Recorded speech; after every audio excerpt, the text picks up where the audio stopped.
घरले पनि उडाइदियो, सबै खतम पार्यो। हाम्रो तार त सब छिनेर चुट्टा चुट्टा पर्यो। हाम्रो तार त खतम भइसक्यो।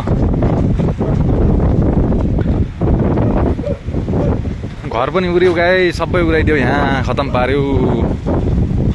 तार हेर त हाम्रोमा कसम।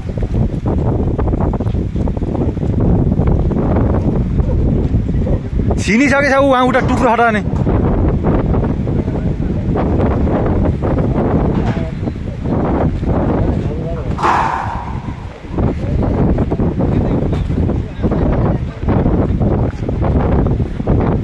यहाँ चाहिँ हाम्रो चाहिँ यो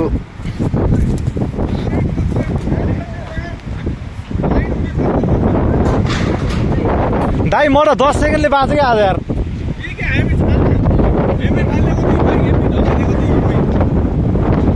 म त त्यो ढल्ने पोलको टुप्पामा थिएँ के,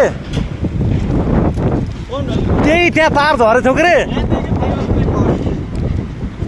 त्यही टुप्पामा थिएँ म। अनि उताबाट हावा आयो, पानी आयो, ल झरम झरम झरम सकिन्न यार, लाइन छ झन् पानी आयो भने त हाइडेन छैन, करेन्ट छुन्छ झन् भङ्गा झरेको पोल त डङ्गै नहर्ने टाउकोमा यार। थोरै कि म 10 सेकेन्ड लिएँ आज यार।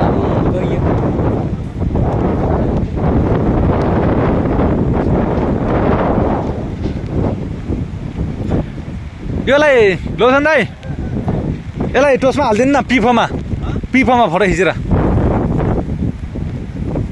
निस्यो होलाको।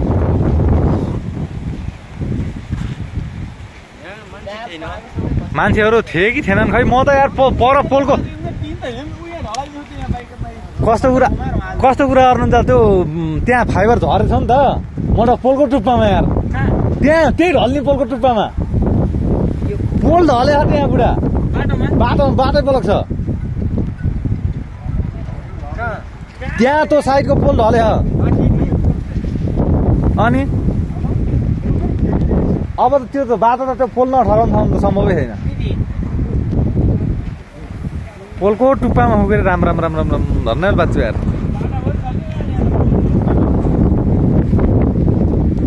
यस्तो आथ्यो कि दाइ, यस्तो आथ्यो त्यो पातले खोलाको त ढुलो त।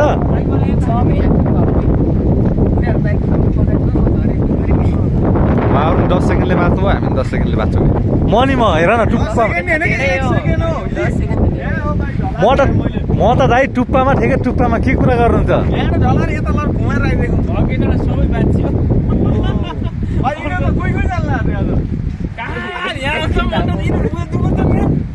त्यो पारिपट्टिको त्यो दुईटा पोल छ नि दाइ,